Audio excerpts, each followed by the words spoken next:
പ്രേക്ഷകരുടെ പ്രതികരണം ഞാൻ തിയേറ്ററിൽ രാവിലെ പേരുടെ ഷോപ്പിംഗ് ഭയങ്കര നല്ല രസമുള്ള പ്രതികരണമായിട്ട് പ്രേക്ഷകർ അത്രയും ഇഷ്ടമായിരുന്നു. അപ്പോൾ സത്യം പറഞ്ഞാൽ എനിക്കാണ് അറിയുന്നത് പ്രേക്ഷകർ പ്രതികരിക്കുന്നു, അത് പ്രേക്ഷകരിൽ നിന്നാണ് അറിയുന്നത്.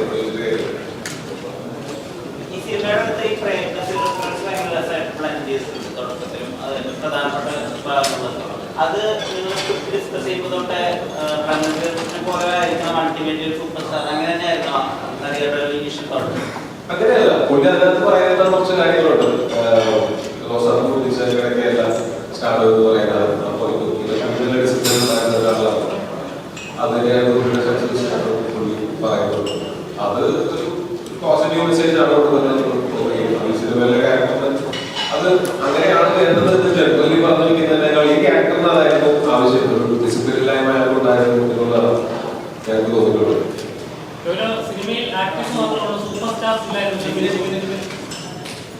ആക്ടേഴ്സ് ആണ് ഉണ്ടാവേണ്ടത് വിശ്വസിക്കുന്നത്. ഞാൻ പറയുന്നത് നമ്മുടെ ഏറ്റവും വലിയ സ്റ്റാറിൽ ഏറ്റവും നല്ല ആക്ടേഴ്സും കൂടെയാണ്. നമുക്ക് സൂപ്പർ സ്റ്റാർ അല്ലെങ്കിൽ ഇത് രണ്ടും മെയിൻറ്റെയിൻസ് പോകാൻ പറ്റുകയാണെങ്കിൽ എപ്പോഴും ആക്ടർ തന്നെയാണ് മുകളിൽ നിൽക്കേണ്ടതെന്ന് ഞാൻ വിശ്വസിക്കുന്നത്.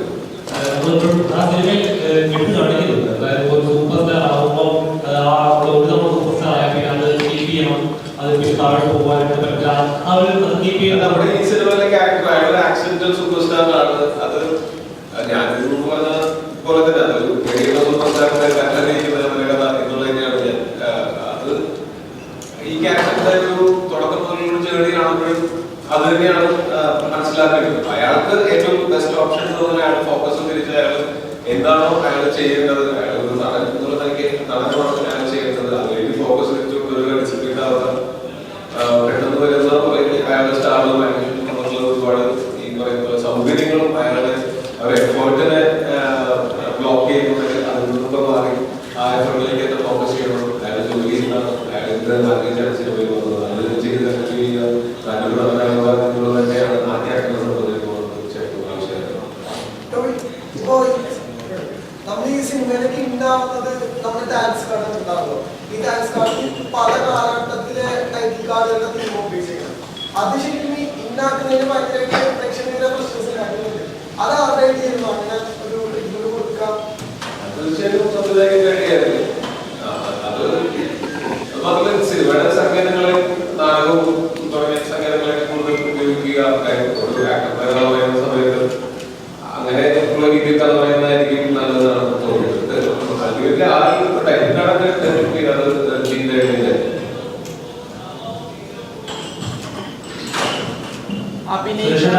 എല്ലാ സിനിമയിലും രാജുവിന്റെ എല്ലാ സിനിമയിലും സുരേഷേട്ടനുണ്ട്. അപ്പൊ എങ്ങനെയാണ് നിങ്ങള് സജീവമാണെന്നതിന്റെ ഏറ്റവും വലുതാണ് ചെയ്ത് ടോണിങ് ഒഴിച്ച് ബാക്കി എല്ലാ സിനിമകളിലും അഭിനയിക്കാൻ ഒരു അവസരം കിട്ടിയിട്ടുള്ളതാണ്. ഞാൻ ഏറ്റവും അധികം വിശ്വസിക്കുന്ന ഒരു സമുദായമാണ് ഈ സിനിമയുടെ കഥയുടെ തുടക്കം. ഒരു ഫസ്റ്റ് ഡ്രാഫ്റ്റ് മുതൽ ഓൾമോസ്റ്റ് ഞാൻ കേട്ടിട്ടുള്ളതാണ്.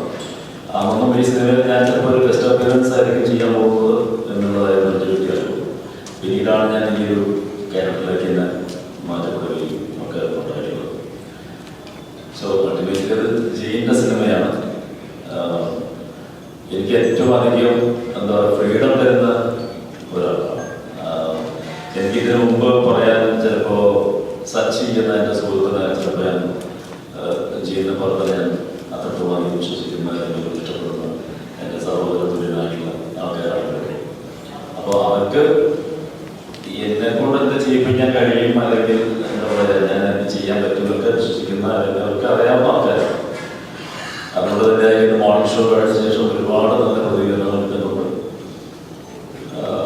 ഏറ്റവും വലിയൊരു ബാനർ മൈത്രി മൂവി മേക്കേഴ്സ് വലിയൊരു പുഷ്പ പോലത്തെ വലിയൊരു ബാനറിൻ്റെ കൂടെ അതുപോലെ തന്നെ ഞാൻ നമ്മുടെ കൂടെ ആദ്യമായിട്ട് ഒരു സിനിമയിൽ അഭിനയിക്കാൻ കഴിയുന്നു. വലിയ സപ്പോർട്ട് അതിന് പുറകെ ഉണ്ടായിരുന്നു. സമുദായത്തിന് മാത്രമല്ല എനിക്ക് സപ്പോർട്ട് തന്ന ആൾക്കാരുടെ സൗകര്യം എല്ലാവരും.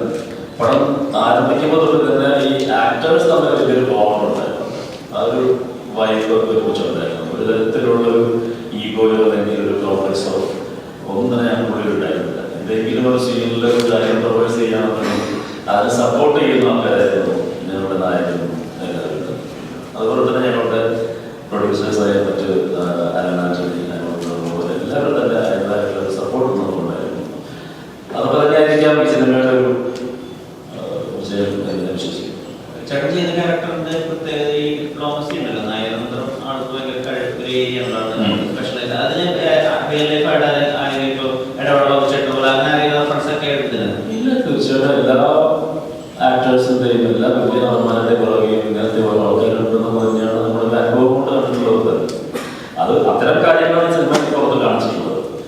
ഒരുപക്ഷെ മറ്റു സിനിമയ്ക്കകത്ത് സിനിമ ചെയ്ത സിനിമകളൊന്നും അങ്ങനെ അധികം കാണിച്ചിട്ടില്ല. സോ ഇപ്പോഴും അത്തരം ആൾക്കാരൊക്കെ ഉണ്ട് അവരുടെ പുറകെ.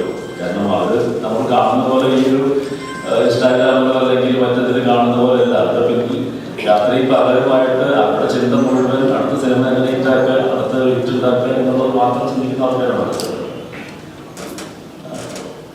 സിനിമയുടെ എന്തുകൊണ്ട് എന്താണ് ഇഷ്ടപ്പെട്ട വാഹനം എന്ന് ചോദിക്കുമ്പോൾ എനിക്ക് ഒരുപാട് ലക്ഷ്യ വാഹനങ്ങളുണ്ട്, എന്നാലും ഓട്ടോറിക്ഷയാണ് എന്റെ വാഹനം. ഇത് ഭാവിയിൽ സെൽഫ് റോഡാവില്ല. ഇപ്പൊ ടോബിയുടെ അടുത്ത് എന്താണ് ഇഷ്ടപ്പെട്ട ഭക്ഷണം എന്ന് ചോദിക്കുമ്പോൾ കഞ്ഞിപ്പയറാണെന്ന് പറഞ്ഞാൽ കഞ്ഞിപ്പയർ ഇഷ്ടമല്ല, അത് കഴിക്കാൻ എനിക്ക് ഭക്ഷണം ഇഷ്ടമുള്ളതാണ്. അപ്പൊ എന്റെ അടുത്ത് ചോദിച്ചു കഴിഞ്ഞാൽ സത്യസന്ധമായിട്ടുള്ള ഉത്തരവാണ് കിട്ടുള്ളൂ. ഡേവിഡ് പടിക്കൽ നമ്മൾ മനഃപൂർവ്വം സാധനം ഉണ്ടെങ്കിൽ പതിനേഴ് മനസ്സിലാവുകയും നമ്മൾ തന്നെ ചോദിക്കുകയും ചെയ്യുന്നത് ഞങ്ങൾക്ക് മനസ്സിലാവുന്നുണ്ടല്ലോ. ഡേവിഡ് പടിക്കൽ എന്നെ ഇൻഫ്ലുവൻസ് ചെയ്യുന്ന കാര്യമൊന്നുമില്ല. നമ്മൾ ഈ ക്യാരക്ടറിനെ മനസ്സിലാക്കിയതിനു ശേഷമാണ് നമ്മൾ ഈ ക്യാരക്ടർ ചെയ്യുന്നത്. ഡേവിഡ് പടിക്കലിനെ ഞാൻ മനസ്സിലാക്കിയിട്ടുള്ള അയാള് ഒരു മോശം നടന്നോ മോശം വ്യക്തിയോ അല്ല. കൈതിരിപ്പില് കുറച്ച് പ്രശ്നങ്ങളുണ്ട്. അതായത് വേണ്ട രീതിയിൽ പറഞ്ഞു കൊടുക്കാനായിട്ട് ആൾക്കാർ ഉണ്ടായിരുന്നില്ല എന്നുള്ളതാണ്.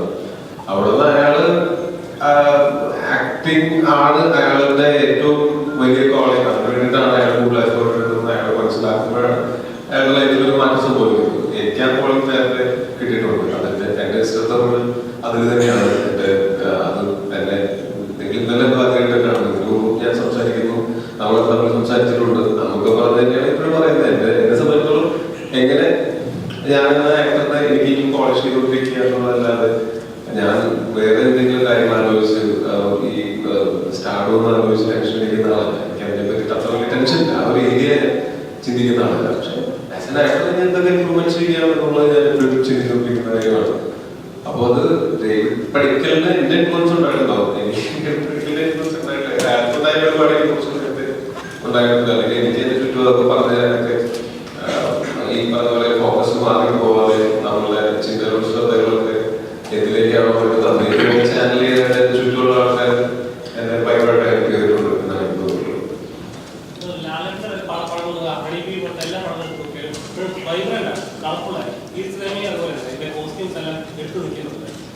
ശരിക്കും ഇങ്ങനൊരു കഥ കേട്ടാ സിനിമയുടെ കഥ പറയുന്ന ഒരുപാട് ചിത്രങ്ങളൊക്കെ കണ്ടിട്ടുണ്ട്. എന്നാൽ ഇത് കുറച്ചുകൂടെ ഡിഫറെന്റ് ആണ്. ഒരു നായകന്റെ പെർസ്പെക്റ്റീവ് അല്ലെങ്കിൽ സിനിമാക്കാരുടെ പെർസ്പെക്റ്റീവിലൂടെ ആണ് കഥ കൊടുക്കുന്നത്. അത് തന്നെയാണ് കമ്മിറ്റ് ചെയ്യാനുള്ളത്. തീർച്ചയായിട്ടും ഇതിന്റെ കഥയും ഇതിനകത്തുള്ള ഇമോഷൻസും തന്നെയാണ് ഈ സിനിമ കമ്മിറ്റ് ചെയ്യാനുള്ള കാരണം. എനിക്ക് റിലേറ്റ് ചെയ്യാൻ പറ്റുന്ന കുറെ കാര്യങ്ങളുണ്ടായിരുന്നു. എനിക്ക് മനസ്സിലാവുന്നുണ്ടായിരുന്നു അവർ ഈ സിനിമയുടെ എന്താണ് ഉദ്ദേശിക്കുന്നത്. അത് തീർച്ചയായിട്ടും ചെയ്യുന്നത് നല്ല പ്രത്യേകം എടുത്ത് വയ്ക്കുമെന്നും എനിക്കറിയാം. അതുകൊണ്ട് തന്നെയാണ് തീർച്ചയായിട്ടും ഈ സിനിമയുടെ കഥയും ഈ സിനിമയുടെ ടീം തന്നെയാണ് തീർച്ചയായിട്ടും ഞാൻ ഈ സിനിമ കമ്മിറ്റ് ചെയ്യാനുള്ള കാരണം.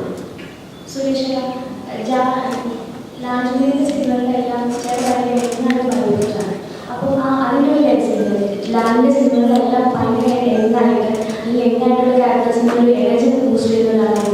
ആ ഒരു ടെൻഷൻ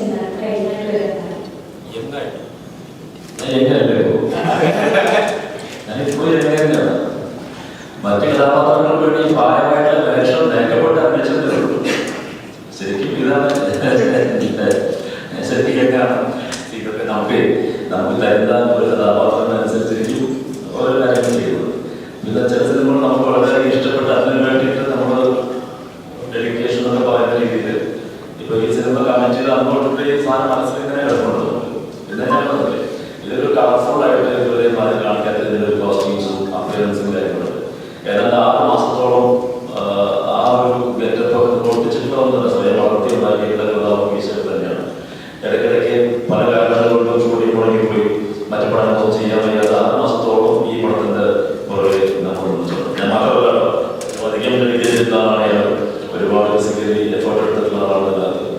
അപ്പോൾ അതൊക്കെ നമുക്ക് ഒരു കഥ കേൾക്കുമ്പോൾ അല്ലെങ്കിൽ കഥാപാത്രം കേൾക്കുമ്പോൾ ഇത് നമുക്ക് ഇതിനു വേണ്ടി നമ്മൾ ആളൊക്കെ ചെയ്ത് അത് ഗുണം ചെയ്യും എന്ന് നമുക്കൊരു തിരിച്ചറിവുണ്ടല്ലോ. നമുക്ക് ഇത്രയും കാലമായിട്ട് എടുക്കുന്നു ഇൻഡസ്ട്രിക്കകത്ത്. അപ്പൊ ആ തിരിച്ചറിവുള്ളതുകൊണ്ട് തന്നെ അതിന് കൂടെ 100% നീതി പുലർത്താൻ നോക്കിയിട്ടുണ്ട്. ഒരുപാട് സുഹൃത്തുക്കളായിട്ടുള്ള കഥാപാത്രങ്ങൾ പറയും ചെങ്ങാത്തനായ കണ്ണാടികളെന്ന് പറയും. പഠിക്കുന്ന ഒരു കണ്ണാടിയാണ് ശരിക്കും പറഞ്ഞാൽ ഈ എന്ന് പറഞ്ഞ ക്യാരക്ടർ.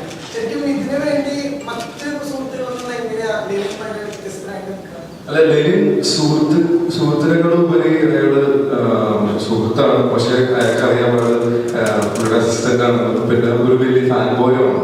അപ്പോ എല്ലാം ചിലപ്പോ നേരെ വെട്ടി തുറന്ന് ആദ്യമേ പറയാൻ പറ്റില്ലായിരിക്കും. പക്ഷെ ചോദിച്ചാൽ അപ്പൊ സത്യമേ പറയൂലേ, സത്യമേ പറയും. അപ്പൊ അങ്ങനത്തെ ഒരു ക്യാരക്ടറാണ്. അതായത് മറ്റേ പ്രോപ്പർ ഒരു സുഹൃത്ത്, അതുകൊണ്ട് എപ്പോഴും എന്ത് കാര്യം വേണമെങ്കിൽ പറയാം, അങ്ങനത്തെ ഒരു ക്യാരക്ടറേ അല്ലേ. ഇപ്പോ സിനിമയുടെ ഒരുപാട് റെഫറൻസുകളുണ്ട്. അതിനകത്ത് തിയേറ്ററിൽ നമുക്ക് കൈയടിയ ഒരു സീനായിരുന്നു. സിനിമയുടെ അകത്ത് നമുക്ക് കരയുമ്പോൾ നമ്മളെല്ലാവരും കൂടെ കരയാറില്ലേ എന്ന് പറയുന്നിടത്തെല്ലാം കൈയടിയായിരുന്നു. ഇത് ശരിക്കും അപ്പുറത്ത് കൈ വിരലുകളോട് അഭിനയിക്കുന്ന കാലഘട്ടത്തെ പറ്റിയുള്ള റെഫറൻസ് ഒക്കെ ഉണ്ട്. ഇത് എവിടെയെങ്കിലും ബാലൻസിംഗ് ആയിട്ടാണോ, അത് ശരിക്കും നിങ്ങൾക്ക് ഒരു ട്രിബ്യൂട്ട് പോലെ ഫീൽ ചെയ്തിരുന്നോ? ബാലൻസിംഗ് അവരുടെ ഒരു മാത്രമല്ല, വേറെ ആക്ടേഴ്സിന്റെ പറയുന്നുണ്ട്, ആയുഷ്മാൻ പറയുന്നുണ്ട്, പല ആക്ടേഴ്സിന്റെ പറയുന്നുണ്ട്. ഇത് നമുക്ക് പറഞ്ഞാൽ ആളുകൾക്ക് റിലേറ്റ് ആവുന്ന, നമുക്ക് ഓൾറെഡി അറിയാവുന്ന കാര്യങ്ങളല്ലേ നമ്മൾ ഇങ്ങനത്തെ കാര്യങ്ങൾ പറയുന്നത്. അപ്പോഴേ റിലേറ്റബിൾ ആയിട്ട് തോന്നുന്നു. ഈ പറഞ്ഞ കാര്യങ്ങളൊക്കെ പ്രേക്ഷകർക്ക് തോന്നിയുള്ളതുകൊണ്ടാണല്ലോ അവരുടെ സീനുകളിൽ കൈയടിയും ഒക്കെ ഉണ്ടായിട്ടുള്ളത്. അതുകൊണ്ട് തന്നെയാണ് ഞാൻ പറഞ്ഞത്, ഇത് ശരിയാണെന്ന് നമുക്കും എനിക്കും തോന്നിയിട്ടുള്ള കാര്യമാണ്. ഈ പറഞ്ഞ കാര്യങ്ങളെല്ലാം നമ്മളത് അങ്ങനെ പറയുന്നില്ല. നമുക്ക് അങ്ങനെ ചെയ്യുമ്പോൾ നമ്മൾ ഓൺസ്ക്രീൻ കാര്യം അത് എനിക്കും അനുഭവങ്ങളാണ്. ദിവസങ്ങളിൽ നമുക്ക് കരയുന്ന സീനുകളിൽ കരച്ചിൽ വരാറുണ്ട്. അത് എന്തോ ഒരു മാജിക് അവിടെ സംഭവിക്കുന്നുണ്ട് പുള്ളി കരയുന്ന സമയത്ത്. അത് തന്നെയാണ് ഈ പറയുന്നത് തമിഴ് സിനിമയിൽ പറഞ്ഞിട്ടുള്ളത്. അല്ലാതെ പുതിയതായിട്ട് ഞങ്ങൾ റിസർച്ച് ചെയ്തതിനോട് പോയി നമ്മളെ മൊത്തത്തിൽ എല്ലാവർക്കും അറിയാവുന്ന എന്താ പറയുക, അതറിയാവുന്നതാണ്. എല്ലാവരും പറഞ്ഞിട്ടുള്ള കാര്യമാണ്. അതുകൊണ്ട് റിലേറ്റബിൾ ആവുന്ന തോന്നിയതുകൊണ്ട് തന്നെയാണ്. അല്ലാണ്ട് അതിനൊരു ബാലൻസ് ചെയ്യേണ്ട ആവശ്യമില്ല. നമുക്ക് ആയുഷ്മാൻ ഖുറാനൊക്കെ സിനിമ കണ്ടിട്ടാണ് അതല്ല. അത് നമുക്കത് അങ്ങനെയുള്ള ചില കാര്യങ്ങൾ റെഫറൻസുകൾ പറയുന്നത് നമ്മുടെ നോർമൽ കോൺവെർസേഷൻസിൽ പറയില്ലേ. ഇപ്പൊ എന്റെ അടുത്ത് ആക്ടർ സുഹൃത്തുക്കളല്ല, ഞാൻ ആക്ടർ ആയതുകൊണ്ട് എന്റെ സുഹൃത്തുക്കളോട് സംസാരിക്കുമ്പോൾ സിനിമയും ഇതുപോലുള്ള റെഫറൻസസ് എന്നോട് പറയാറുണ്ട്. ഇപ്പൊ സൗമികയുടെ ക്യാരക്ടർ പറയുന്നത് പോലെ പല ആക്ടേഴ്സിന്റെ നല്ല ക്വാളിറ്റീസ് അങ്ങനെ കണ്ടില്ലെങ്കിൽ ഇതൊക്കെ നമ്മൾ പറയാറുള്ളതാണ്. അതുപോലെ വളരെ സ്വാഭാവികമാണ് നമ്മളെ ദൈനംദിന സംസാരത്തിൽ നമ്മൾക്ക് അതേ നമ്മൾ സംസാരിക്കുകയും ചെയ്യുന്ന കാര്യങ്ങളാണ് നമ്മൾ ശരിക്കും പറഞ്ഞിട്ടുള്ളത്. തീർച്ചയായിട്ടും ഇതിനകത്തുള്ള എല്ലാം ഉണ്ടായിട്ടുള്ളതാണ്. അത് ആ ഒരു സീനിന്റെ ട്രീറ്റ്മെന്റിലും അല്ലെങ്കിൽ ആ സീനിലെ പെർഫോമൻസിലുള്ള ചെറിയ നമ്മൾ സിനിമയിൽ കാണുന്ന എല്ലാം സ്റ്റോറിൽ ഉണ്ടായിട്ടുള്ളതാണ്. ഈ അഭിനയിക്കാൻ അറിയാത്ത ഒരാൾ അഭിനയിക്കുക എന്നുള്ളത് എത്രത്തോളം പ്രയാസം? അങ്ങനെ നമ്മൾ അഭിനയിക്കാൻ അറിയാത്ത ഒരാളുടെ ഒരു ഭയങ്കര മാജിക്കൽ ട്രാൻസിഷൻ അല്ലെങ്കിൽ ട്രാൻസ്ഫോർമേഷൻ എന്നതിനേക്കാൾ ഉപരി നമ്മൾ ഇതിനകത്ത് കരുതിയിരിക്കുന്നത് ഇയാൾക്ക് അതുപോലെ ബാലു എന്റെ പറയുന്ന സീനിൽ പറയുന്നുണ്ട്. ചേട്ടൻ കഴിവൊക്കെ ഉണ്ട്. പക്ഷെ ചേട്ടൻ കിട്ടിയ ആ ഒരു സ്ഥാനത്തിനുള്ള ഒരു എഫേർട്ട് ചേട്ടൻ കരുതുന്നില്ല. അത് ശരിയാവുന്നു. അത് ആദ്യമേ പടത്തിന്റെ തുടക്ക സമയത്ത് ബാലുവിന്റെ ക്യാരക്ടർ പറയുന്നത്. അപ്പൊ അത് തന്നെയാണ് എനിക്ക് തോന്നിയിട്ടുള്ളത്.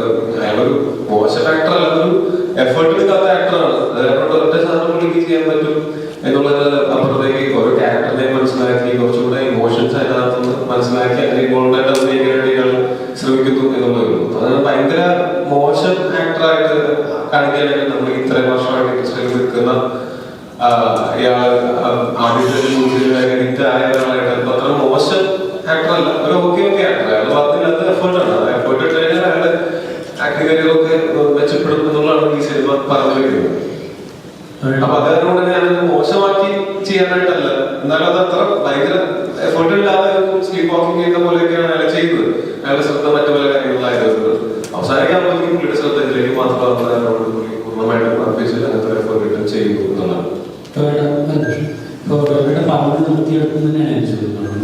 അതായത് ഡേവിഡ് പടിക്കൽ എന്നുള്ള ഒരു ക്യാരക്ടർ തീർച്ചയായും 3 സിനിമകൾ അഭിനയിച്ച് വമ്പ ഹിറ്റായ സൂപ്പർ സ്റ്റാർ ലെവലിലേക്ക് എത്തിയതാണ്. സ്വാഭാവികമായിട്ടും അദ്ദേഹത്തിന് നന്നായിട്ട് അഭിനയിക്കാൻ അറിയുന്ന ഒരു വ്യക്തി കൂടിയാണ്.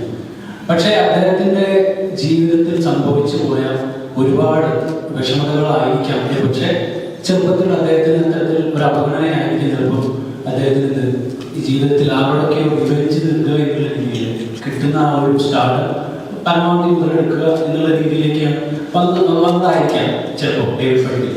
അത്തരത്തിൽ നമുക്കറിയാം ദൗർബല്യമായിട്ടുള്ള ഒരു ആളാണ് ടോർച്ചർ. വളരെ താഴ്ന്ന നിലയിൽ നിന്നും ഇന്ന് കാണുന്ന വലിയൊരു സ്റ്റാർട്ടപ്പിലേക്ക് വളർന്ന വ്യക്തിയാണ്. അപ്പൊ അത്തരത്തിൽ ആ ഒരു ഘട്ടത്തിൽ അന്ന് സംഭവിച്ച എന്തെങ്കിലും അവഗണനകൾ ഇന്ന് ഈ ഒരു സ്റ്റാറായിട്ട് നിൽക്കുന്ന സമയത്ത് ചെയ്തിട്ടുണ്ടോ അല്ലെങ്കിൽ അത്തരം എന്തെങ്കിലും സാഹചര്യം ഉണ്ടായിട്ടുണ്ടോ എന്നാണ് ഈ ഒരു ക്യാരക്ടറുമായി. ഇതിനകത്ത് ഈ ക്യാരക്ടറാണെങ്കിൽ പോലും അയാളുടെ ട്രോമകളല്ല അയാളുടെ പ്രശ്നം, അതിന്റെ പേരിലുള്ള ആളുകളുടെ വിവഞ്ചമല്ല അയാളുടെ പ്രശ്നം. അയാൾക്ക് പെട്ടെന്ന് ആക്സിഡന്റൽ സൂപ്പർ സ്റ്റാർ പോലെ പെട്ടെന്ന് പുള്ളിക്ക് ഹാൻഡിൽ ചെയ്യാൻ പറ്റാത്ത സക്സസ് വന്നു, അല്ലെങ്കിൽ ഹാൻഡിൽ ചെയ്യാനായിട്ട് കൊടുക്കുന്നത് പറഞ്ഞു കൊടുക്കാൻ ഇതൊന്നും ആരും ഒറ്റയ്ക്ക് ഒന്നും ചെയ്യുന്ന കാര്യങ്ങളല്ല. പല കാര്യങ്ങളും നമുക്ക് എല്ലാം ഒന്നും അറിയില്ല, പുറത്ത് ആൾക്കാർ പറഞ്ഞു. അപ്പൊ അത് കേൾക്കാനായിട്ട് നമ്മൾ തയ്യാറാവുകയും. അപ്പൊ ഇയാളുടെ ക്യാരക്ടർ, ഈ ക്യാരക്ടറിന്റെ പ്രശ്നം അതായിരുന്നു. അപ്പോ അത് കാരണം കൊണ്ട് തന്നെയാണ് ഞാൻ നേരത്തെ പറഞ്ഞത്, ഭയങ്കര ട്രാൻസ്ഫോർമേഷനേക്കാൾ അപ്പുറത്ത് ഇയാളുടെ എഫേർട്ടിൽ തന്നെയാണ് നമ്മൾ ഇതിനകത്ത് കാണിക്കുന്നത്. അത് ഒരു എല്ലാ തരത്തിലുള്ള ആക്ടറായി മാറുന്നു എന്നതിനേക്കാൾ ഉപരി ഇയാൾക്ക് ഇനിയും ഒരു ബെറ്റർ ആക്ടർ ആവാനുള്ള ഒരു തുടക്കമായിട്ടാണ് നമ്മൾ ഇവിടെ തന്നെ ക്ലൈമാക്സിനെ ട്രീറ്റ് ചെയ്തത്. അപ്പൊ അതിന് ഈ പറഞ്ഞ പോലെ പഴയ കാലത്തെ ട്രോമാസ് ഒക്കെ അതിന്റെയൊക്കെ ഒരു എന്താ പറയുക കാറ്റലിസ്റ്റ് ആയിട്ടുണ്ടാവുന്നല്ല, അതല്ല ഇതിന്റെ മൂലകാരണം. മൂലകാരണം എന്ന് പറയുന്നത് പെട്ടെന്ന് വന്ന സ്റ്റാർട്ടപ്പിൽ അയാൾ അഭിനയിച്ച് പോയത് അയാൾ റിയാലിറ്റിയിൽ നിന്ന് വിട്ട് വേറൊരു സ്ഥലത്താണ് ജീവിച്ചുകൊണ്ടിരുന്നത്. റിയാലിറ്റി മനസ്സിലാക്കുകയും സാധാരണക്കാരായിട്ടുള്ള ആൾക്കാരോട് അടുത്തിടപെടുകയും ചെയ്യുന്ന സമയത്ത് അയാൾക്ക് കിട്ടുന്ന ഒരു വെളിച്ചമുണ്ട്. ആ വെളിച്ചമായിരിക്കും മുന്നോട്ട് പോകാനുള്ള അയാളുടെ ഒരു പ്രചോദനം.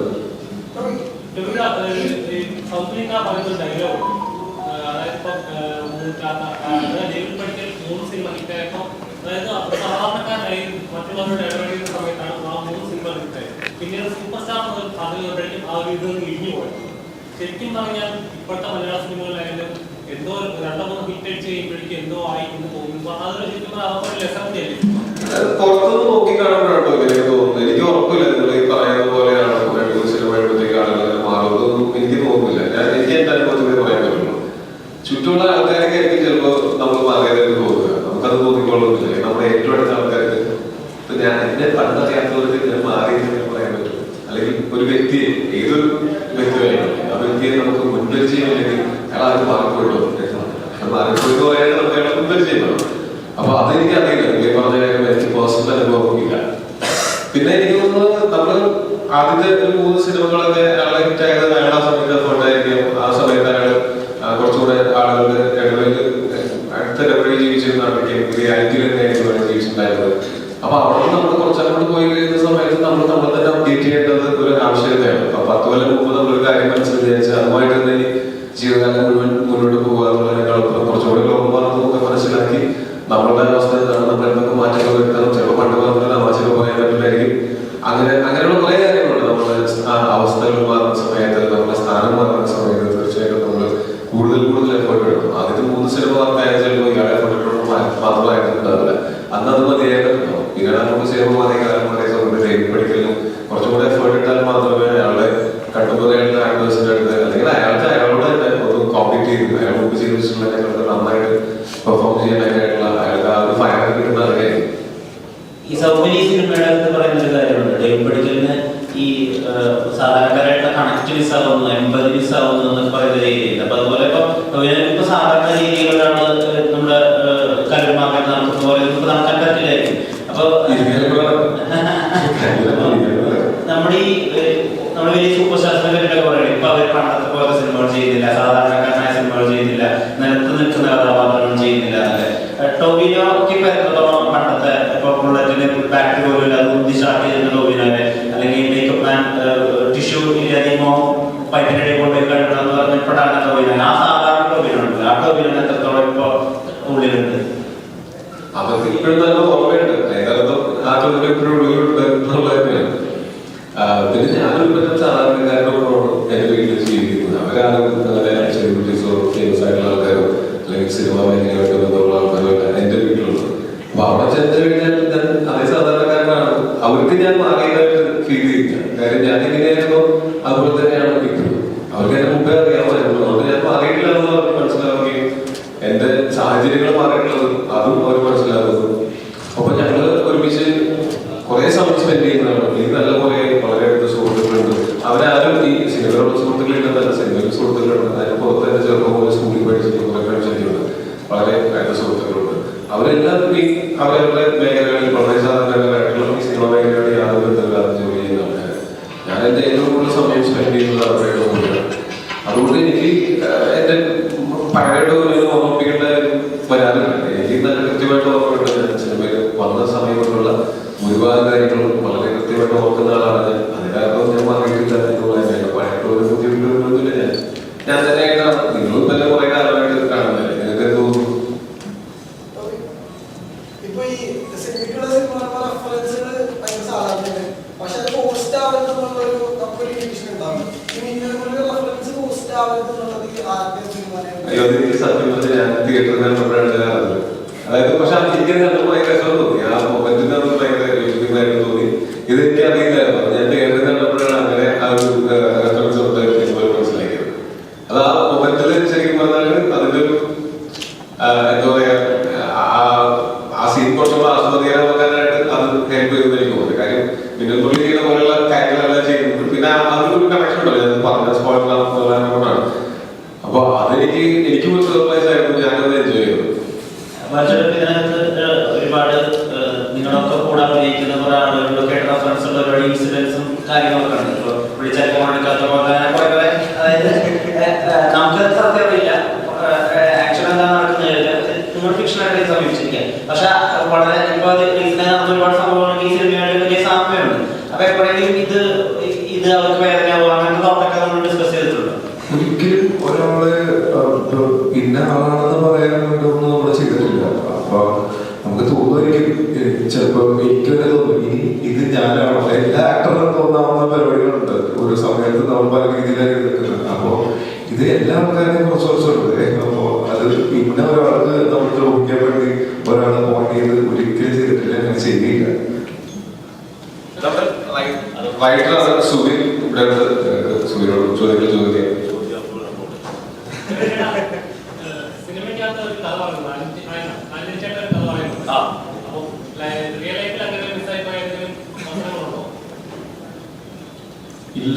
പക്ഷേ ഞാൻ ജനിച്ചതും വളർന്നത് മദ്രാസാണ്. ഈ കോടമ്പാക്ക ബാക്ക്ഗ്രൗണ്ടൊക്കെ വെച്ച് ഒരു കണക്റ്റിൽ ഉണ്ടാക്കിയിട്ടുള്ള ഒരു സംഭവമായിരുന്നു. അതെനിക്കും സുബിനൊക്കെ ആയിരിക്കും ഉത്തരം പറയുന്നത്. പക്ഷെ ഞങ്ങൾ ആന്റണിയോട് ചോദിച്ച് പെർമിഷൻ വാങ്ങിച്ചതെന്ന് പറഞ്ഞിട്ടുള്ള ഒരു കാര്യമാണ്. ഒരു ഫോണായിട്ട് പറഞ്ഞിട്ടുള്ളതാണ്.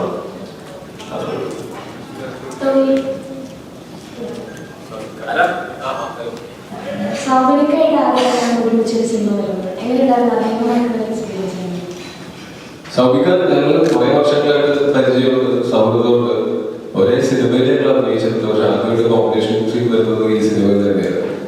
സൗബികയോട് നോക്കിയ സമയത്ത് ഭയങ്കര രസമായിട്ട് വർക്ക് ചെയ്യാനായിട്ട്. കാര്യം പുള്ളി വളരെ സീരിയസ് ആയിട്ട് സിനിമ സമീപിക്കുന്ന ഒരാളാണ്. ഈ ക്യാരക്ടറിനാണെങ്കിലും പുള്ളിക്ക് ഞാൻ വളരെ എന്താ പറയുക സന്തോഷവാനാണ് പുള്ളി ഈ ക്യാരക്ടർ ചെയ്തിരിക്കുന്ന രീതി. ഭയങ്കര രസമായിട്ട് അതിനെ ഓവർഡു ചെയ്യാതെ അയാള് ഇപ്പൊ ഒരു ആക്ടിംഗ് ട്രെയിനിൽ വരുന്ന സമയത്ത് അയാൾ എല്ലാം തരുന്ന ഒരു ഇൻവിൻസിബിൾ ആയിട്ടുള്ള ഒരാളായിട്ടൊന്നും അയാളെ കാണിച്ചിരിക്കുന്നത്. അപ്പൊ അയാളുടെ ക്യാരക്ടറിനെ ഇയാൾ ആധുനിക മനുഷ്യനാണെന്നൊക്കെ പറയുകയും പക്ഷെ ഇയാൾ സാധാരണ ഒരു മനുഷ്യനാണ്. പക്ഷെ അങ്ങനെയുള്ള ഒരാള് അയാളുടെ ചുറ്റുപാടുകളോ അയാളുടെ എത്രയൊക്കെ അയാൾ തമാശപ്പെടുന്നു അയാളുടെ ഒരു ജീവിതത്തിൽ ഒരു അറിവുണ്ട്, കുറച്ച് കാര്യങ്ങളിൽ അറിവുണ്ട്. അത് നമുക്ക് ചില സീനുകളിൽ വ്യക്തമായിട്ട് മനസ്സിലാവുകയും ചെയ്യും. പക്ഷെ എന്നാൽ അത് മാത്രമല്ല, അയാളുടെ ക്യാരക്ടറിന്റെ സവിശേഷതയും കൂടെ ഈ ഡേവിഡ് പടിക്കലിനെ ഭയങ്കരമായിട്ട് ഇൻഫ്ലുവൻസ് ചെയ്യണം. അങ്ങനത്തെ ഒരു ക്യാരക്ടറാണ് ആ സിനിമയിൽ. ഈ ഡേവിഡ് പടിക്കലിനെ ആസ് എൻ ആക്ടറും ആസ് എ ഹ്യൂമൻ ബീയിങ്ങും ബെറ്റർ ആക്കുന്ന ഒരു ക്യാരക്ടറാണ്. അത് സൗകര്യമായിട്ട് ഇന്ത്യയിലോട്ട് ചെയ്തിട്ടുണ്ടെന്ന് എനിക്ക് തോന്നിയത്. വർക്ക് ചെയ്യുന്ന സമയത്ത് ഭയങ്കര ഈസിയാണ്. ഇങ്ങനെ നമ്മൾ ഒരേപോലെ ചിന്തിക്കുകയും ഒരേപോലെ സിനിമ കാണുകയും സ്നേഹിക്കുകയും സിനിമ സ്നേഹിക്കുകയും ചെയ്യുന്ന ആളുകളോട് വർക്ക് ചെയ്യുന്ന സമയത്ത് ഭയങ്കര കംഫർട്ടബിൾ ആയിരുന്നു സൗകര്യം വർക്ക് ചെയ്യുമ്പോൾ. കോളനി എന്ന വാക്ക് വളരെ മോശമായ വാക്കാണ്. നല്ലൊരു സീനിൽ പരാമർശം ഡേവിഡ് വളരെ മോശപ്പെട്ടതാണ്. അതുകൊണ്ടാണ് അയാൾ അങ്ങനെ പരാമർശിക്കുന്നത്. അയാൾ തന്നെയാണ് ചിന്തിക്കുന്നത്. അയാളുടെ പ്രശ്നങ്ങളാണ് നമ്മൾ ഈ സിനിമയിൽ പറയുന്നത്. അയാളുടെ അറിവില്ലായ്മ, അല്ലെങ്കിൽ അയാളുടെ എന്താ പറയാ ഇങ്ങനെയുള്ള കാര്യങ്ങളെ പറ്റിയുള്ള ഒരു ബോധ്യമില്ലായ്മ. അങ്ങനെയുള്ള ബോധ്യമില്ലായ്മ ഉണ്ടായതിനു ശേഷം പുള്ളി ഒരിക്കലും അങ്ങനെ ഒരാളെ ആ വാക്ക് വെച്ചിട്ട് ഒരാളെ ദ്രോഹിക്കാൻ വിളിക്കുന്നത്. ആ സീൻ കണ്ടത് മനസ്സിലാവും. അങ്ങനെ ഉള്ള ഒരു ദുരുദ്ദേശത്തോടാണ് അയാൾ ആ സീൻ അത് വിളിക്കുന്നത് പോലും. അത് ഡേവിഡ് എന്ന് പറയുന്നത് നമ്മൾ ഒരിക്കലും അയാൾ നല്ലൊരു ഭയങ്കര നല്ലൊരു എന്താ പറയാ അതെ വാക്കിന്റെ കാര്യമാണ്. വാക്ക് ആ ഒരു കോണ്ടെക്സ്റ്റ് അയാൾ ഉപയോഗിച്ചിരിക്കുന്നത് അങ്ങനെയാണ്. അതൊരു കാരണവശാലും ഒരു മോശം വാക്കോ അല്ല. അങ്ങനത്തെ ഒരു പ്രീകൺസീവ് നോഷൻ നമ്മൾ എന്തായാലും ഇല്ല. അപ്പൊ അതിനകത്ത് വീണ്ടും പറയുന്ന ആ ക്യാരക്ടർ അത്ര എല്ലാം തരുന്നതല്ല.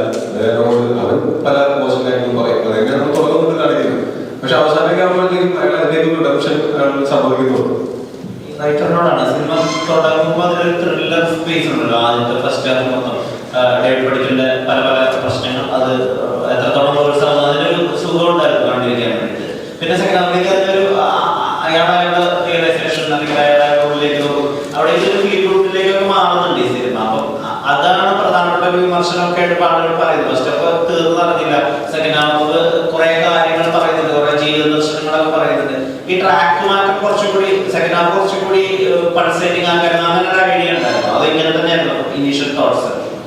നമ്മൾ ഇത് തന്നെയാണ് ഉദ്ദേശിച്ചത്. അതായത് ഇതൊരു ബേസിക്കലി ഒരു അൺയൂഷ്വൽ സ്റ്റോറിയാണ്. നമ്മൾ ഇതുവരെ പറയാത്തൊരു സ്റ്റോറി പറയണം എന്നുള്ളൊരു തോട്ട് പ്രോസസ്സിൽ നിന്നാണ് നമ്മൾ ഈ സിനിമയുടെ ഐഡിയ വരുന്നത്. അപ്പം ചില പാറ്റേൺ പൊളിച്ച് ഒരു പുതിയൊരു എക്സ്പീരിയൻസ് ആൾക്കാർക്ക് കൊടുക്കാം എന്നുള്ളൊരു തോട്ടിലാണ് സിനിമ വീണ്ടും വീണ്ടും കാണാനും വൺ ടൈം വാച്ചാത്തൊരു മൂവി ആയിട്ട് വരാനാണ് നമ്മൾ ആഗ്രഹിക്കുന്നത്. അപ്പം ഒരു മിക്സ്ഡ് റെസ്പോൺസ് കേൾക്കുന്നുണ്ട്. പക്ഷേ ഒരുപാട് ഇഷ്ടപ്പെട്ടവരുണ്ട്, അത് ഇഷ്ടപ്പെടാത്തവരുണ്ട്. അപ്പം എനിക്ക് കുറച്ച് ദിവസങ്ങൾ കഴിയുമ്പോഴേക്ക് കൂടുതൽ ആൾക്കാർ തിയേറ്ററിലോട്ട് എത്തുമ്പോൾ, അതായത് നമ്മൾ ബാക്കിയുള്ളത് കേൾക്കാൻ നമ്മൾ തന്നെ തിയേറ്ററിലോട്ട് വരുന്ന ഒരു പ്രോസസ്സാണ്. ആ പ്രോസസ്സിലോട്ട് കിടക്കുമ്പോൾ കുറച്ചുകൂടെ ഈ മൂവിനെ ഡിസ്കഷൻ നടക്കും. അതുപോലെ ഇപ്പോഴത്തെ ചർച്ചകൾ നടക്കുന്നത് തന്നെ ചോദ്യങ്ങൾ തന്നെ സിനിമയുടെ വിജയമായിട്ട് കരുതും. ഈ രജിസ്റ്ററിന്റെ ക്യാരക്ടറിനെ നോക്കിയിട്ട് ജന്മീനും ഫ്യൂഡൽ മാണവീതൊക്കെ ഒഴിപ്പിക്കാൻ ഐഡിയ എങ്ങനെയാണ്? അല്ല, അത് പുള്ളി നമ്മളെ സ്പോട്ട് ചെയ്യണമെന്നുള്ളൂ. എന്താ പറയുക, അത് പൊതുവെ നമ്മൾ എല്ലാവരും സംസാരിക്കുന്ന ഒരു കാര്യമാണ്. അത് എനിക്ക് പ്രശ്നമായിട്ട് തോന്നിയില്ല, പുള്ളിക്ക് പ്രശ്നമായിട്ട് തോന്നിയിട്ടുണ്ടാവില്ല. എൻജോയ് ചെയ്താണ് നമ്മുടെ ക്യാരക്ടർ ചെയ്തത്.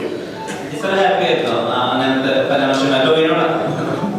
എന്നെക്കാൾ കൂടുതലായിട്ടുള്ള സുരേഷിനോട് ചോദിക്കാം. പക്ഷെ എനിക്ക് തോന്നുന്നത് കാര്യം, ഞങ്ങള് ഒരു ദിവസമല്ല കുറെ ദിവസങ്ങൾ ഷൂട്ട് ഒരുമിച്ചുണ്ടായിരുന്നു. അപ്പൊ പുള്ളി ഭയങ്കര ഫണ്ണായിട്ടും ഭയങ്കര രസമാണ് പുള്ളിയുടെ ശരീരമുണ്ടാവുക പറയുന്നത്. പുള്ളി തമാശയൊക്കെ പറഞ്ഞ് ചിരിച്ചു വിളിച്ചു. അത് നമ്മൾ പെട്ടെന്ന് പുറത്തുനിന്ന് പോകുമ്പോൾ അതിന് സീരിയസ് ഒരു മനുഷ്യനാണ് പോകുന്നതാണെങ്കിൽ ഭയങ്കര രസമുള്ള ഹീറോസെൻസും ഇവർ രണ്ടുപേർക്കുള്ള സീനിലൊക്കെ എനിക്ക് അത് ഭയങ്കര ഓർക്കാനായിട്ട് തോന്നി. പുള്ളിയുടെ ചെറിയ റാഗിങ് പോലത്തെ അപ്പൊ അതൊക്കെ നല്ല ഹീറോസെൻസിലുള്ള ആൾക്കാർക്ക് ചെയ്യാൻ പറ്റുന്ന കാര്യമാണ്. പുള്ളി സിനിമ ഭയങ്കര ഇൻവോൾവായിട്ട് പുള്ളി ഹാപ്പി ആയിട്ട് നോക്കിയ സമയത്ത് അങ്ങനെ പുള്ളിക്ക് ഒരു പ്രശ്നം തോന്നിയതായിട്ട് ഒരു സൂചന പോലും ഞാൻ കിട്ടിയില്ല. ഇപ്പൊ ഈ ശരിക്കും പറഞ്ഞ ഡേവിഡിന്റെ ഒരു ബാക്ക് സ്റ്റോറി ഉണ്ടല്ലോ, ശരിക്കും ആൾക്കാർ ഭയങ്കര കൺഫ്യൂസ്ഡ് ആവുമല്ലോ ചില സിറ്റുവേഷനിൽ ഡേവിഡിന്റെ ചൈൽഡ് എങ്ങനെയാണെന്നൊക്കെ. അപ്പൊ ഈ പ്രൊമോ മെറ്റീരിയൽസ് ഫുൾ സോങ് ശരിക്കും ഈ ഡേവിഡിന്റെ ചൈൽഡ്ഹുഡിനെ വെച്ചിട്ട് തന്നെ ഉണ്ടായിരുന്നു. അപ്പൊ അവർ അൺവിഷ്വൽ സ്റ്റോറി പറയുമ്പോൾ ഈ അൺവിഷ്വൽ പ്രൊമോ മെറ്റീരിയൽസ് വേണമെന്നുള്ള ഒരു ഐഡിയ ആണോ അത്? അത് ആക്ച്വലി ജീനാണ് ഫസ്റ്റ് പറഞ്ഞത്, ഒരു ഒറിജിനൽ സ്റ്റോറി പോലെ ഒരു സോങ്ങിൽ ആ സ്റ്റോറി പറയാം. പക്ഷെ അത് സെയിം ടൈം നമ്മൾ സിനിമ കാണുമ്പോൾ എനിക്ക് സോങ് കാണുന്നവർക്ക് അത് കണക്ട് ആവുന്നുണ്ട്. എന്താണ് പുള്ളിയുടെ ലൈഫിൽ സംഭവിച്ചതെന്നുള്ളത് കിട്ടുന്നുണ്ടെന്നാണ് ഞാൻ മനസ്സിലാക്കുന്നത്.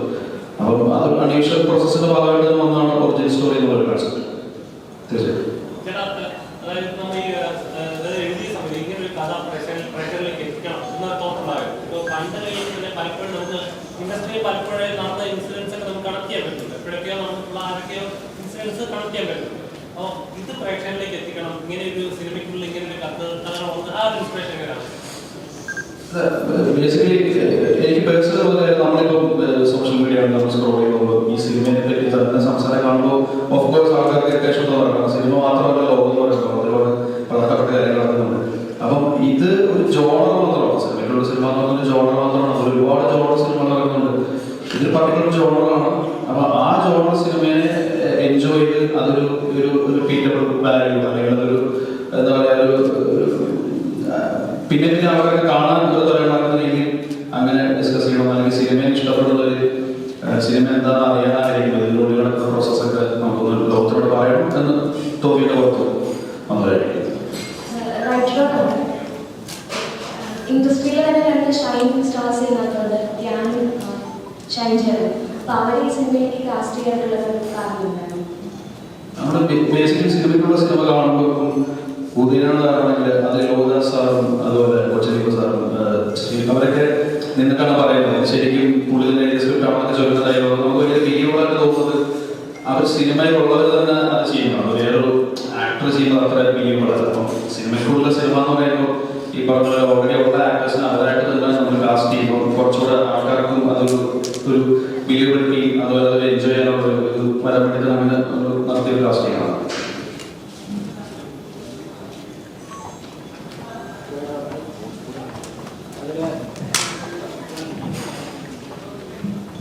ഡേവിഡ് ബെക്കലിന്റെ ആരാധകനായിട്ടുള്ള ചന്തു ചെയ്തോ നമുക്ക് ശരിക്കറിയാം. ഡേവിഡ് ബെക്കൽ എത്രത്തോളം അദ്ദേഹം ഒരു മോശം എന്ന് പറയുകയാണെങ്കിലും അദ്ദേഹത്തിനുള്ളിലൊരു ഒരു മാനവികത, ഉള്ളിലൊരു സ്നേഹം, ആ പോകുന്ന സിറ്റുവേഷൻ ഞാൻ ഡീറ്റെയിൽ പറയുന്നില്ല. എന്നിരുന്നാലും അവിടെ ചോദിച്ചിട്ട് വേറുണ്ട് ഭാവനയുടെ അടുത്തേക്ക് എന്തിനും പോകുന്നു എന്നുള്ള ഒരു ക്യൂരിയോസിറ്റി ഉണ്ട്.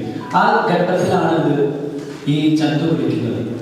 അപ്പോൾ അവിടുന്ന് എത്രയും വേഗത്തിൽ അവിടെ എത്തി ആ ഒരു രക്ഷപ്പെടുത്തുക എന്നുള്ളൊരു ചിന്തയാണ് അവിടെ ഉണ്ടാകുന്നത്. മറ്റു വേറെ ഒക്കെ വീട്ടിൽ ആ ഡേവിഡ് പടിക്കലിന്റെ ഒരു ശരിക്ക് മനസ്സ് നമുക്ക് മനസ്സിലാക്കാൻ പറ്റുന്നത്. അത്തരത്തില് സ്വാഭാവികമായിട്ടും ഏതെങ്കിലും മൊമെന്റിൽ ഇതുപോലൊരു ആരാധകൻ എനിക്കിപ്പോൾ കണ്ടില്ലെങ്കിൽ എനിക്ക് ഞാൻ എന്തെങ്കിലും ചെയ്യും എന്നൊക്കെ പറഞ്ഞിട്ട് അത്തരത്തിൽ എന്തെങ്കിലും ഒരു മൊമെന്റ് ഞങ്ങൾ പറയാനുണ്ട്. ഇതുവരെ എനിക്ക് അങ്ങനത്തെ ഒരു അനുഭവം ഉണ്ടായിട്ടില്ല. ഇതിനകത്ത് ഞാൻ ആ ഡേവിഡിലെ ക്യാരക്ടറിനെ സംബന്ധിച്ചിടത്തോളം ആ മൊമെന്റിൽ അങ്ങനെ ഒരാളെ വിളിച്ചു പറയുമ്പോൾ അവനപ്പോ എന്താണ് ചെയ്യാൻ പോകുന്നത്, അതായത് ഇൻഡയറക്ട്ലി ഒരു പ്രധാന കാരണം ഇവനാണ്, ഇവനോടുള്ള സ്നേഹമാണ് എന്നുള്ളതിന്റെ ഒരു മോറൽ ഒബ്ലിഗേഷനിലാണ് ഇവൻ പോകുന്നത്. അത് അതാണ് ആ ഒരു മൊറാലിറ്റി, ആ മോറൽ ഒബ്ലിഗേഷൻ ഇയാൾക്ക് ആ സമയം വന്നു എന്നുള്ളതാണ് ആ സിനിമ മനസ്സിലാക്കുന്നത്. എനിക്ക് അങ്ങനത്തെ പേടിപ്പെടുത്തുന്ന അനുഭവങ്ങളൊന്നും ഉണ്ടായിട്ടില്ല. ഇങ്ങനെ ഉണ്ടായിട്ട് പേടിച്ചു ഒരാൾ വെച്ച് അങ്ങനെയൊന്നും ആർക്കും എനിക്കറിയാം. എനിക്ക് എന്തായാലും ഉണ്ടായിട്ടില്ല. കണ്ടിട്ടാണെങ്കിൽ മമ്മൂട്ടി ലാലത്തെ കുറിച്ച് ഞാൻ ചാവാൻ പോകുന്ന ആളുകൾ കേട്ടോ. കാരണം അത് പ്രാക്ടിക്കൽ അല്ല, സിനിമയിൽ കാണിക്കുന്നവരുണ്ടോ വെറുതെ കുറിച്ച് ഞാൻ ആരാധന ചാവാൻ പോകുന്ന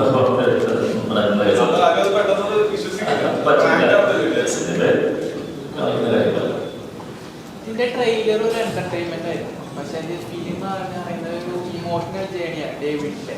പക്ഷെ അത് പ്രേക്ഷകർക്ക് മിസ്ലീഡ് ചെയ്യുന്നു തോന്നുന്നു. ആ ഇമോഷണൽ ജേണി മോശമാണോ? അല്ല കണ്ടോ സിനിമ അവന് മോശമായിട്ട് തോന്നുന്നു. പ്രേക്ഷകർ വിചാരിക്കുന്ന ഒരു വൈബ്, ഒരു കളർഫുൾ കളർ. ഞാൻ ഈ സിനിമയുടെ ഇന്റർവ്യൂസിലൊക്കെ പൊതുവെ പറയുന്നത് ഈ സിനിമ ഒരു ഇമോഷണൽ ഡ്രാമയാണ്. പലതവണ പറഞ്ഞിട്ടുണ്ട് ഇത് ഒരു ഗ്രേറ്റ് സൂപ്പർ സ്റ്റാറിന്റെ കാരണം ആദ്യത്തിന്റെ പറഞ്ഞിരിക്കുന്നതാണ്. അതല്ലേ ഈ സിനിമ. ഞങ്ങൾ പറഞ്ഞതിന്റെ കുഴപ്പമില്ല. ഞാൻ കൃത്യമായിട്ട് നേരത്തെ പറഞ്ഞത് ഈ സിനിമ നമ്മള് ഇമോഷണൽ ആണ് എന്നുള്ളത് കൊണ്ട് അത് എൻഗേജിങ്ങോ എന്റർടൈനിങ്ങോ അല്ല എന്ന് ഞാൻ വിശ്വസിക്കുന്നില്ല. ഈ കളർഫുൾ എന്റർടൈനർ എന്ന് പറയുമ്പോൾ നിങ്ങൾ കണ്ടാൽ അതിനൊക്കെ വളരെ സത്യസന്ധമായിട്ടുള്ള ഇമോഷൻസുമാണ് പറഞ്ഞിരിക്കുന്നത്. അതിനെ മിസ്ലീഡ് ചെയ്യാൻ വേണ്ടിയിട്ട് ഒന്നും ഈ സിനിമയുടെ പരിഗണന ഒന്നും ചെയ്തിട്ടില്ല. അങ്ങനെ ഒരു ഉദ്ദേശം ഉണ്ടായിരുന്നെങ്കിൽ നമ്മൾ ഇന്റർവ്യൂസിൽ വന്നിരുന്നിട്ട് നമ്മൾ അങ്ങനെ സിനിമയുടെ എന്താ പറയുക ഒരു ഇമോഷണൽ ഡ്രാമയാണെന്നോ അല്ലെങ്കിൽ ആക്ടറിന്റെ ജീവിതത്തിൽ സംഭവിക്കുന്ന കാര്യങ്ങളാണെന്നോ നമ്മൾ പറയേണ്ട കാര്യമില്ല. അതുകൊണ്ട് എനിക്ക് അങ്ങനെ മിസ്ലീഡ് ചെയ്യാൻ വേണ്ടി ഈ സിനിമയുടെ ഭാഗത്ത് അങ്ങനെ ഒരു ശ്രമം ഉണ്ടായത് എനിക്ക് പേഴ്സണലി തോന്നിയിട്ടില്ല. ഈ സിനിമ അത് ഇമോഷണൽ ജേർണി മോശമാണെങ്കിൽ അത് മോശമാണെന്ന് പറയുന്നത് മനസ്സിലാക്കാം. അല്ലാതെ എനിക്ക് തോന്നുന്നില്ല അങ്ങനെ ഒരു മിസ്ലീഡ് ചെയ്തുകൊണ്ട് ആളുകൾക്ക് ഒരു സിനിമ ഇഷ്ടപ്പെടാൻ തോന്നുന്നില്ല. ഇപ്പൊ ഈ ശരിക്കും പഠിക്കുന്ന മൊത്തത്തിലൊരു ഐഡന്റിറ്റി ഉണ്ടല്ലോ. ഈ പഠിക്കുന്ന കൂടെയുള്ളവരൊക്കെ ഭയങ്കര ബ്രാൻഡ് കോസ്റ്റ്യൂംസ്, കളർഫുൾ ആയിരിക്കും. ഈ കാറിന്റെ നമ്പർ 911 ആയിരിക്കും. സോ ഇതൊക്കെ ഐഡന്റിറ്റി പരിപാടി ഉണ്ടല്ലോ. അത് ശരിക്കും ക്യാരക്ടറൈസേഷൻ ഫസ്റ്റ് ഉണ്ടായിരുന്നു. ഇങ്ങനെയാണ് ഉണ്ടായിരുന്നു. എല്ലാവരുടെയും ഈ കോസ്റ്റ്യൂംസിൽ സുരേഷ് ആണെങ്കിലും കോസ്റ്റ്യൂംസിലെ പാറ്റേൺ, എന്റെ കോസ്റ്റ്യൂംസിലെ പാറ്റേൺ, ബാലുവിന്റെ കോസ്റ്റ്യൂംസിലെ പാറ്റേൺ, ഇതെല്ലാം നമ്മൾ സിനിമ തുടങ്ങുന്നതിന് മുമ്പേ ഉണ്ടായിരുന്നു. സിനിമയുടെ ആദ്യം എന്റെ അടുത്ത് പറയുന്ന കോസ്റ്റ്യൂംസിന്റെ ഡീറ്റെയിൽസ് ഉണ്ടായിരുന്നെങ്കിൽ പോലും നമ്മുടെ ക്യാരക്ടേഴ്സിന്റെ ഐഡന്റിറ്റി അപ്പോഴും വളരെ വ്യക്തമായിട്ട് തന്നെ ഉണ്ടായിരുന്നു. ഇപ്പൊ സുരേഷ് ഏട്ടനാണ് എല്ലാ കാര്യങ്ങളും ഡേവിഡിന്റെ ചുറ്റും നിൽക്കുന്ന എല്ലാ കാര്യങ്ങളും മാനേജ് ചെയ്തുകൊണ്ടിരിക്കുന്നതാണ്. ഇവരുണ്ടാക്കുന്ന പ്രശ്നങ്ങൾ പോലും മാനേജ് ചെയ്യുന്നത്. അങ്ങനെയുള്ള ഡീറ്റെയിൽസ് ഉണ്ടായിരുന്നു. ഇപ്പൊ ബാലുവിന്റെ ബാലു എല്ലാത്തിനും കൂടെ കൂടുകയും എന്നാൽ ചോദിച്ചു കഴിഞ്ഞാൽ സത്യസന്ധമായിട്ട് മോശമായിട്ടുള്ള കാര്യങ്ങൾ മോശമാണ്. അത് മുതലാളിയോട് പറയും എന്ന് പറയുന്ന മുതൽ സൗകര്യമായിട്ടാണ്. സൗകര്യയുടെ കാര്യങ്ങളുണ്ടായിരുന്നു. ആധുനിക മനുഷ്യനാണോ പറഞ്ഞിട്ട് സാധാരണ ഒരു പച്ചവെച്ച് എന്ന് പറയുന്നത്. ഇതുപോലെ ചന്ദ്രന്റെ ക്യാരക്ടർ ഉണ്ടായിരുന്നു. എല്ലാ ക്യാരക്ടേഴ്സിനും അതുപോലത്തെ ഒരു ഐഡന്റിറ്റി അത് കഥ പറയുന്ന സമയത്ത് തന്നെ ഉണ്ടായിരുന്നു. കാറിന്റെ നമ്പർ സ്ക്രിപ്റ്റിലുണ്ടായിരുന്നു. അതെനിക്ക് കൃത്യമായിട്ട് പറഞ്ഞില്ലേ. ഈ സിനിമയിൽ എല്ലാ ആക്ടർ ഒരു സിനിമയ്ക്ക് നടത്തുന്ന റിസർച്ചിനെ പറ്റിയിട്ടും അതിനെ പറ്റിയിട്ടൊക്കെ പറയുന്ന ഒരു പോർഷൻ ഉണ്ട്. അപ്പൊ അതുപോലെ ഒരുപാട് സൂപ്പർ സ്റ്റാർസും സൂപ്പർ ആക്ടേഴ്സിനോട് ഇപ്പൊ വളരെ ഇനീഷ്യൽ സ്റ്റേജിൽ വർക്ക് ചെയ്തിട്ടുണ്ട്. ധനുഷിനോട് വർക്ക് ചെയ്തിട്ടുണ്ട്, ലാലിനോട് വർക്ക് ചെയ്തിട്ടുണ്ട്. അപ്പൊ അങ്ങനെ എന്തെങ്കിലും അവരിന്ന് പറഞ്ഞു കേട്ടതോ അങ്ങനെ എന്തെങ്കിലും ഇൻസിഡന്റ് എടുത്തിട്ട് കരിയറിൽ യൂസ് ചെയ്തിട്ടുണ്ടോ? അങ്ങനെ ഒരു പേഴ്സണൽ എക്സ്പീരിയൻസ് എന്റെ അടുത്ത് ഷെയർ ചെയ്തിട്ടില്ല. അങ്ങനെ ഒരു പേഴ്സണൽ എക്സ്പീരിയൻസ് ഷെയർ ചെയ്തതായിട്ട് ഞാൻ ഓർക്കുന്നില്ല. പക്ഷെ ഞാൻ പല സ്ഥലങ്ങളിലും വായിച്ചിട്ടുണ്ട് ഇതുപോലെ.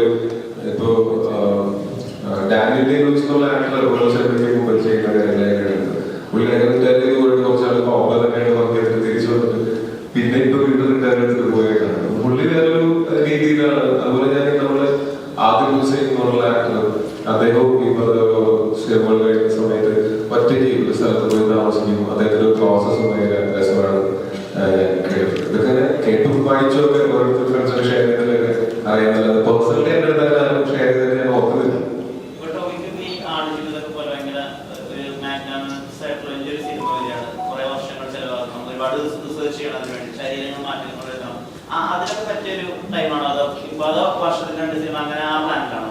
എനിക്ക് അങ്ങനെ പ്രത്യേകിച്ച് ഒരു പ്ലാനില്ല. സിനിമകൾ വരുന്നതനുസരിച്ചാണ് നമ്മൾ പ്ലാനുകൾ ഉണ്ടാകുന്നത്. ഓക്കെ, അങ്ങനെ ഒരു സിനിമ വന്നു കഴിഞ്ഞാൽ തീർച്ചയായും അത് ചെയ്യണ്ടേ, അത് ഉറപ്പായിട്ടും ചെയ്യും.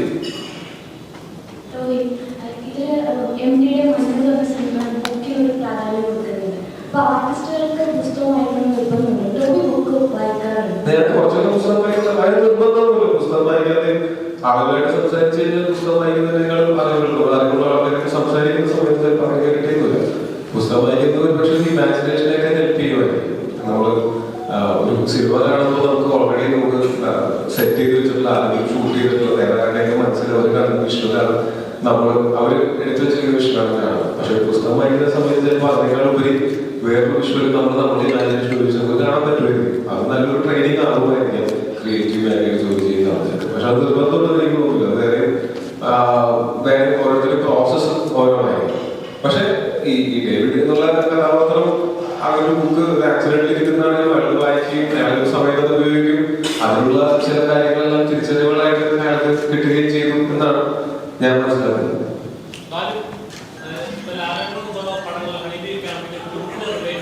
ഒരുപാട് കാര്യങ്ങളുണ്ട്. സോഷ്യൽ മീഡിയയിലായിരുന്നെങ്കിലും ബാലു ചെയ്ത കഥാപാത്രങ്ങൾ എപ്പോഴും ട്രെൻഡിങ് ആയിട്ടുള്ളത് അങ്ങനെ കോമഡിയിലൊക്കെ ചെറിയ ക്ലിപ്പുകളൊക്കെ കാണാം. അപ്പോൾ ഇങ്ങനെ ഒരു നടികൾ കുറച്ചുകൂടി ഇമോഷണൽ സപ്പോർട്ടായിട്ട് അല്ലെങ്കിൽ മച്ചാനെ നിർത്തി നിർത്തിയ കഥാപാത്രമല്ല, കുറച്ച് ഇമോഷണൽ ബാക്ക്ഗ്രൗണ്ട്സിനെ സപ്പോർട്ട് ചെയ്യുന്നവരാണ്. അപ്പോഴും തോന്നുന്നുണ്ടോ എനിക്ക് മറ്റേ അദീബി പോലത്തെ കഥാപാത്രം അങ്ങനെയൊന്നുമില്ല. എനിക്ക് ഒരു ആക്ടറെ സംബന്ധിച്ച് പല രീതിയിലെ ക്യാരക്ടേഴ്സിനാണ് ഞാൻ വർക്ക് ചെയ്യുന്നത്. അപ്പൊ അങ്ങനത്തെ സ്ക്രിപ്റ്റുകൾ കൂടുതൽ ചൂസ് ചെയ്യാൻ നോക്കുന്നത്. പിന്നെ ഈ പടത്തിലെ ക്യാരക്ടർ എനിക്ക് വളരെ ഇഷ്ടപ്പെട്ട ക്യാരക്ടറാണ്. ഇപ്പം നമ്മള് ഇയാളെ ഹ്യൂമർ അത്യാവശ്യം ഹ്യൂമർ കാര്യങ്ങളൊക്കെ ഇയാൾ ചെയ്യുന്നുണ്ട്. പക്ഷെ എന്നിരുന്നാൽ പോലെ വളരെ സത്യസന്ധനാണ്. ഇയാളുടെ ട്രൂ ഇമോഷൻസ് പ്രോപ്പറായിട്ട് ഡേവിഡിന്റെ അടുത്ത് പറയുന്നുണ്ട്. അപ്പൊ അങ്ങനത്തെ ഒരു നല്ല ക്യാരക്ടറായിട്ട് തന്നെ ചൂസ് ചെയ്തത്.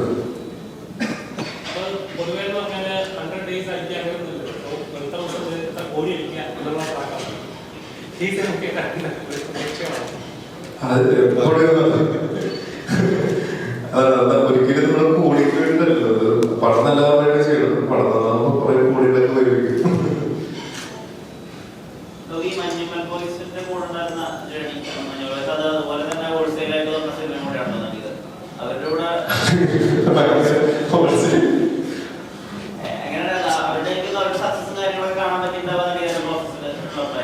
നടികളുടെ ഷൂട്ട് പറഞ്ഞതിനേക്കാളും മുമ്പ് അതിലൊരു തലമുറയൊക്കെ കഴിഞ്ഞിട്ട സമയത്ത് ഒരു ഫോട്ടോഷൂട്ട് ഫസ്റ്റ് ഫോട്ടോഷൂട്ട് ചെയ്തു.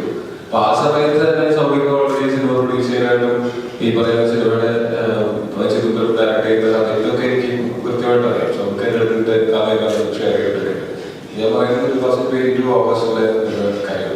അപ്പൊ അന്ന് മുതൽ ഈ സിനിമ ഞാൻ സിനിമ ഷൂട്ടിലായ സമയങ്ങളാണെങ്കിൽ ഇടയ്ക്ക് വിളിക്കുമ്പോൾ കാണുമ്പോഴും ഈ സിനിമയുടെ അപ്ഡേറ്റ്സ് അറിയാൻ പറ്റാനുണ്ട്. അതിനുശേഷം നമ്മളുടെ പ്രീ പ്രൊഡക്ഷൻ നടക്കുന്ന സമയത്ത് ഈ സിനിമയുടെ പ്രീ പ്രൊഡക്ഷൻ നടക്കുന്നത് മഞ്ഞൾ വോയിസിന്റെ സെറ്റിലാണ്. അവിടെ ഷൂട്ട് നടക്കുന്ന സമയത്ത് നമ്മുടെ ഡയറക്ടർ അവിടെയാണ്, ജീന അവിടെയാണ് ഡയറക്ടറായിട്ട്. അപ്പൊ ഞാൻ അവിടെ പോയിട്ട് ലൊക്കേഷനിൽ ചെയ്തുകൊണ്ട് രാത്രി വരെയാണ് അവിടെ കാര്യം എല്ലാവർക്കും പരിചയമുള്ള ആൾക്കാരാണ്.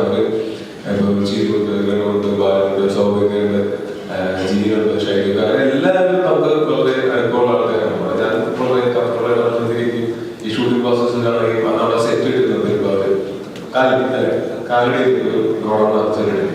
അപ്പൊ അത് മുതലേ ഞാൻ ഭയങ്കരമായിട്ട് എക്സൈറ്റഡ് ആയിട്ട് കാത്തിരുന്നിട്ടുള്ള ഒരു സിനിമയാണ്. ആ സിനിമ അതൊക്കെയാണ് ബൗണ്ടറീസ് ബ്രേക്ക് ചെയ്തതെന്ന് ആദ്യം പോകേണ്ട വലിയ സിനിമകൾ.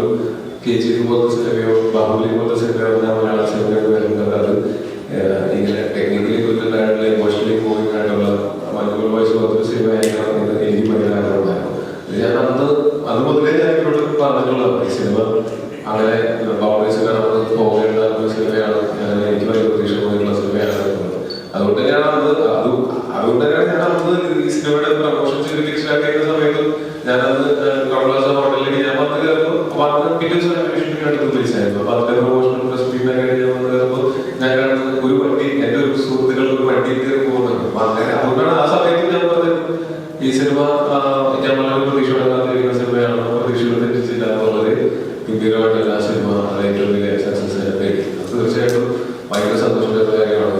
ഇപ്പോഴും അതിന്റെ സന്തോഷം തീർച്ചയായിട്ടും നിലനിൽക്കുന്നുണ്ട്. കാര്യം ഈ സിനിമയുടെ ഷൂട്ടിങ്ങിന്റെ സമയത്താണ് ഞാൻ മജുവിൽ കുറെ കൂട്ടുകാരെ സൗകര്യമായി അയപ്പാട്ട് കാണിച്ചത്. അപ്പൊ അന്ന് എനിക്ക് ഉറപ്പുണ്ടായിരുന്ന സിനിമ പിന്നെ സോളോ സിനിമയായിരിക്കും, അത് ആളുകൾക്ക് ഇഷ്ടപ്പെടുകയും കണക്ട് ചെയ്യാൻ പറ്റുന്ന സിനിമയാണ്. അത് കറക്റ്റായിട്ട് സംഭവിച്ചു എന്നുള്ളത് കൂടുതൽ സന്തോഷം. മലയാളത്തിന്റെ ബാഹുബലി KGF അങ്ങനെ ടോവിനോ മൗണ്ട് ചെയ്യുന്ന സിനിമയാണ് അങ്ങനെയൊന്നും ചോദിച്ചാൽ അങ്ങനത്തെ ഏതെങ്കിലും ഒരു രീതിയിൽ ഞാൻ ഒന്നിനെയും കരുതാറില്ല. എല്ലാ സിനിമയും നമ്മൾ എന്ത് പറയുന്നു എന്നുള്ളതിനേക്കാൾ കൂടുതൽ സിനിമ കണ്ടിട്ടുള്ള പ്രേക്ഷകർ എന്ന് പറയുന്നു എന്നുള്ളത് തന്നെയാണ് എന്നെ സംബന്ധിച്ചിടത്തോളം ഭയങ്കര ഇമ്പോർട്ടൻ്റ് ആയിട്ടുള്ളത്. അത് തന്നെയാണ് ഞാൻ ഡിപെൻഡ് ചെയ്യാറുള്ളത്. സാധാരണ പ്രേക്ഷകരുടെ റെസ്പോൺസ് എന്താണ് എന്നുള്ളത് തന്നെയാണ്. അപ്പൊ അതും ഞാൻ സിനിമ റിലീസ് ആവുന്നതിന് മുമ്പ് തീർച്ചയായിട്ടും അതിനു വേണ്ടിയിട്ട് തന്നെയാണ് വെയിറ്റ് ചെയ്തിരിക്കുന്നത്. നന്നായിട്ട് എഴുതിയ പരീക്ഷ കാത്തിരിക്കുന്ന പോലെ തന്നെയാണ്. അത് വരുന്ന സമയത്ത് ഞാൻ അതേ ഇതേ എക്സൈറ്റ്മെന്റോട് തന്നെയാണ് വെയിറ്റ് ചെയ്യുന്നത്. ഞാൻ ആ സിനിമ എന്ന് പറഞ്ഞാൽ കുറച്ചും കൂടെ കൂടുതൽ ദിവസം ഷൂട്ട് ചെയ്യുകയും കുറച്ചും കൂടെ കൂടുതൽ ഫിസിക്കലി മെന്റലി ഒക്കെ എഫേർട്ടുണ്ടായി വന്നുള്ള സിനിമയാണ്. അത് വളരെ ഭംഗിയായിട്ട് ഷേപ്പായിട്ട് വരുന്നത്. പക്ഷെ അവകാശവാദങ്ങളൊന്നുമില്ല. പടം മെലോസായിട്ട് വന്നിട്ട് 3D ആണ്. അതിനകത്ത് കുറെ കഥയുണ്ട്, 3 കാലഘട്ടത്തിന്റെ കഥയുണ്ട്. കുറെ നല്ല പെർഫോമൻസസ് ഉണ്ടായിരിക്കും, കുറെ നല്ല മൊമെന്റ്സ് ഉണ്ടായിരിക്കും, ആക്ഷൻ രംഗങ്ങളുണ്ടായിരിക്കും, റൊമാൻസ് ഉണ്ടായിരിക്കും, അങ്ങനെ കുറെ കാര്യങ്ങളൊക്കെ ഉണ്ട്. ഇതൊക്കെ ഒരു സിനിമ എന്നുള്ള നിലയ്ക്ക് ഇതിന്റെ ടോട്ടാലിറ്റി പ്രേക്ഷകർ എത്രത്തോളം ഇഷ്ടപ്പെടുന്നു അത്രത്തോളം സിനിമ വലിയ വിജയമാകും എന്നുള്ളതാണ്. അപ്പൊ അതിന് വേണ്ടിയിട്ടാണ് ഞാൻ കാത്തിരിക്കുന്നത്.